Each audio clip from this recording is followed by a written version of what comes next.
I'm really glad to be seeing the faces of people in the Catalyst teams.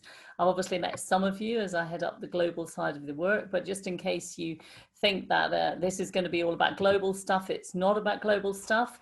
I did have a life before I joined CMF, and that involved working with a number of organizations around things like team development and stuff like that, which is how I get the privilege of being with you this morning. So I'm delighted to be here.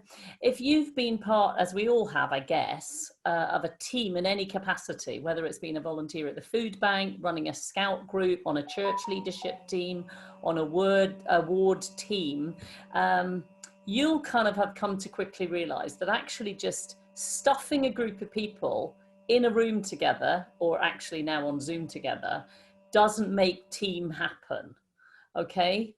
And that there can be as many different views as the number of people sitting around the table as to what the team's about, what you're trying to achieve, etc. So John had asked me just to help us to think about this. You guys have been involved in formulating your teams, gathering people together. Some of you are at an earlier stage of that than others, but today's just a chance for us to think a little bit about that. So let's move on to look at some slides together. I want us to think for a moment about a question.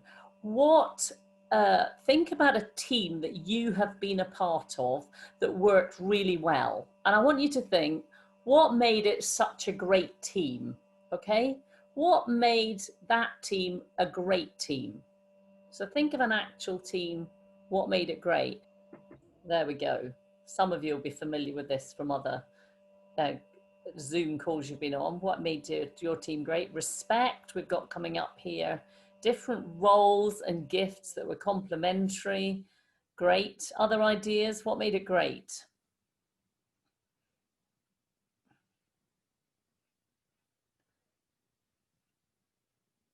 Fun. Yeah, really good. That certainly helps a team, doesn't it? Good C. I'm not sure what that is. Communication, yes, very important. Accountability to one another. Good, honest, deep relationships. Everyone valued for the differences that they bring. Feeling you can all contribute. Shared goals again. Commitment to a common goal. Interesting here, what's coming up about goals. Unity. We've got a lot on relationship, investing in relationships, social time together, clear aims, motivated, time to do what we need to do, support and mentorship. Excellent. Some great, really great things coming up here. Keep adding to them, guys, as we talk on friendship. Yeah, interesting. Different views about what made it a great team for you to be part of. See, Steve's trying to make them clear. Okay, but you get the idea of what we're talking about. Some really interesting common themes that are coming up here, aren't there, about vision and goals, commitment to that together, able to ask others to help on a task, exactly, working as a team together, flexibility, that's a good one, isn't it? Okay, shared vision again came up. We've got a little heart on that one. That's really important. So great. The screen's pretty full, getting on well together, being honest with each other. Okay, we're going to run through just some of these things and unpick them just a little bit. We're going to just build on some of those things. So the first thing I would say in terms of great team, and this is culled from a number of articles, literature around team development, okay? But one would be about a clear purpose and vision of what we want to achieve. Many of you have referred to that in your comments that you've made. If we don't know where we're going, how are we going to get there, okay? So why be a team at all? Why come together in order to achieve what? So clarity around purpose. Roz, interestingly, referred to action and getting in on action and doing things. So what are you trying to achieve as a team? Let's see if in your teams you can get greater clarity about what it is you're trying to achieve. Secondly, here, clear leadership and sharing. Many of us will have sat in meetings where you're losing the will to live. You just think, oh, come on, where is this going? And you just go round and round, and you just, I mean, none of us have got time, in a sense. I know that because I know that many of you are very busy professionals. I know there's some retired, but many of us, we don't have the time to be sitting in meetings if we're not clearly talking about issues that are going to make a difference. So clear leadership and sharing, that might be shared sharing, you might share that round amongst the team, but you need to know how the meeting's going to go. Expectations, realistic and clear expectations. This is quite an interesting one because we need to be clear about what we think the team can achieve together and what we can expect of one another. Somebody had said about friendship and relationships. Now that's quite interesting. You see, some people in your team won't be coming into your team for friendship purposes. They're coming in order to help CMF roll out its vision and see Christian doctors, medics, healthcare professionals built up and encouraged in their faith and sharing Jesus. That's their expectation. So you can immediately see, interestingly, in my church leadership team at the moment, we've got an issue with this. For somebody who wants warm, fuzzy relationships in the leadership team, and other people who just like, I come to do the business. What do we need to talk about? What's God saying? Let's get on with it. So you've got a difference of expectations. So being clear and chatting about those is important. Clearly defined roles, and we've talked about this in terms of people supporting one another. So as catalysts, we've talked about people having a global responsibility or a prayer responsibility, or different responsibilities, people stepping forward. But together we need to have those defined roles, but be ready to support each other. So we're not over expecting of people who are maybe trying to get a prayer initiative up and running within your region and then expecting them to be doing a whole bunch of other things as well, because they've got a specific role. So we've clearly defined roles. Number 5, good relationships, knowing each other. That came up a number of times on our screen, didn't it? That we work better if we know one another. The more we kind of know and understand one another. Like if I was in a meeting with John, for instance, I can just see him on my screen at the moment, if I just know that John is actually careful to sort things out or whatever, I can know that he's not being picky and difficult. He's not trying to tear me down in terms of what I'm saying, because I know him and I know what his heart is. So good relationships and knowing each other is important. And of course, that takes time. Takes a bit of investment of time in your meetings together or socially. The Morecambe group there, I heard earlier, were praying for one another and praying for one another's families.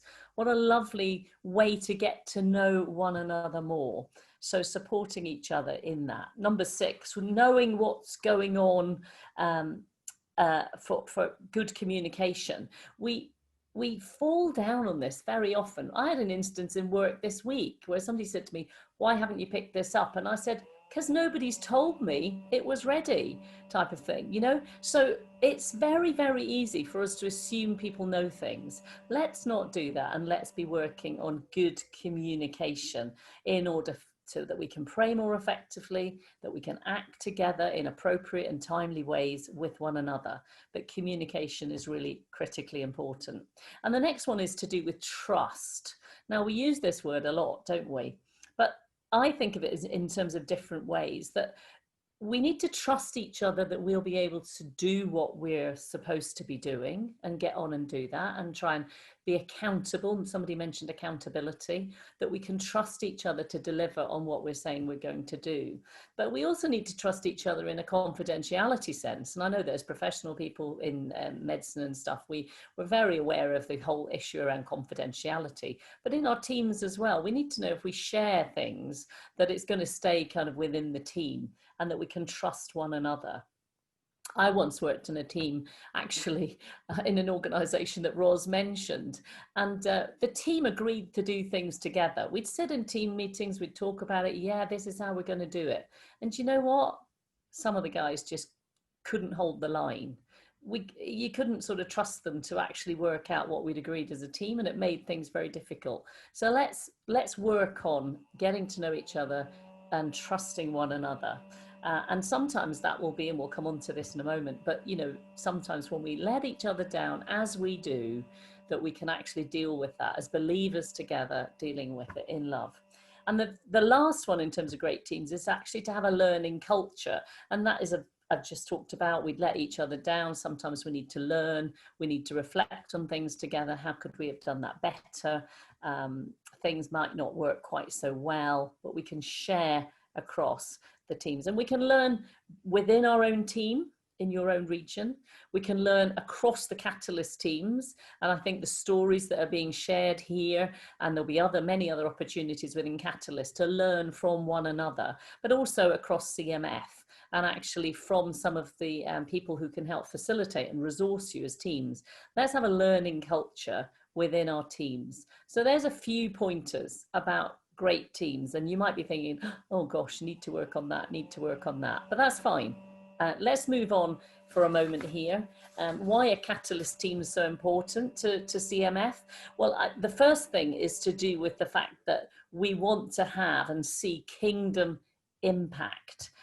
Steve, if we can move that on.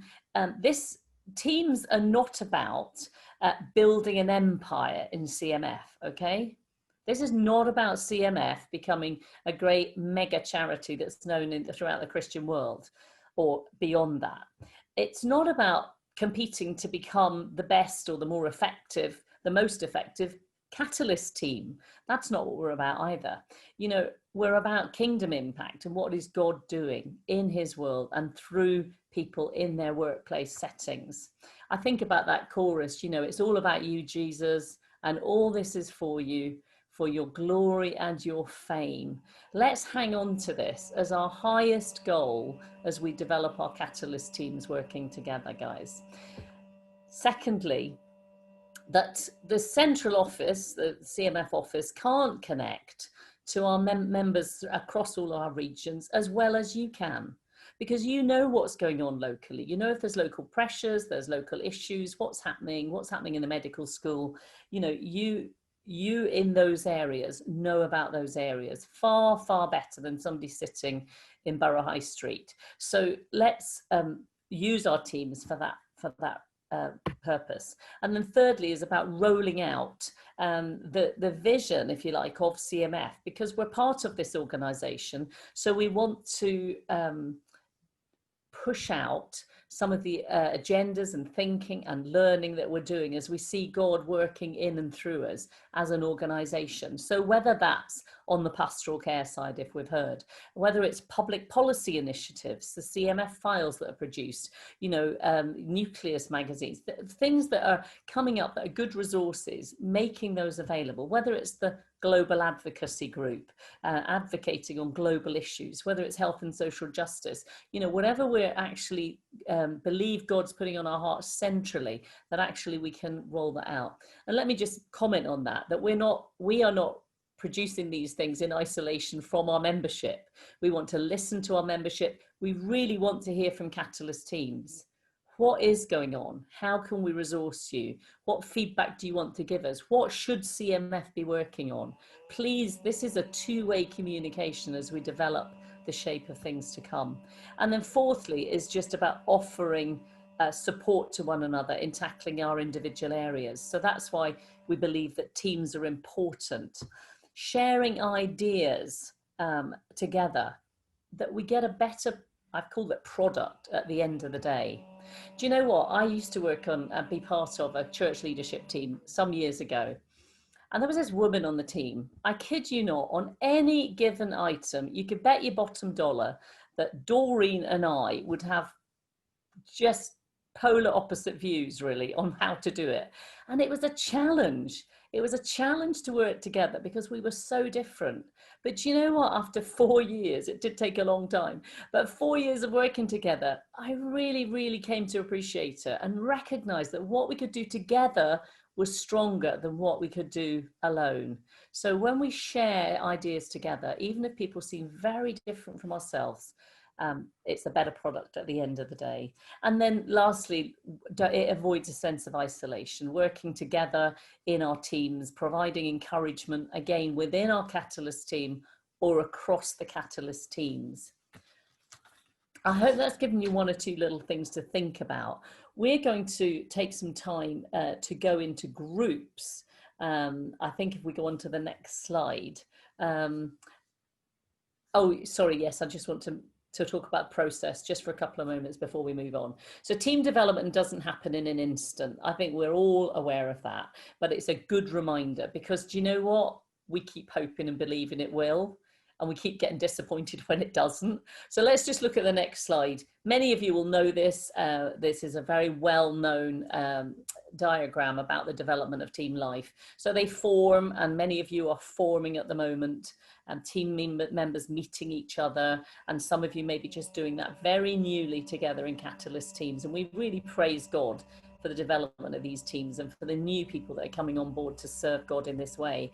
But then, do you know what? We move into a bit of a rocky time, because these expectations we have, oh, so-and-so didn't quite live up to it. And, you know, the way they said that, I was a bit offended about the way they said that. And, you know, we just kind of go through this bit of a bumpy time as we learn about each other and we kind of bed in together. So the storming bit, please don't be too disillusioned, because it is a normal part of team development, that as you get to know each other and you recognize the warts and all of other individuals that you're working with in a team, that action, and as you will learn how to work together as a team to clarify those goals, the vision, what it is, you know, to say, I'm fed up because we keep talking around in circles here, you know, let's be aware that actually that storming is a normal part of team development, so don't be too alarmed.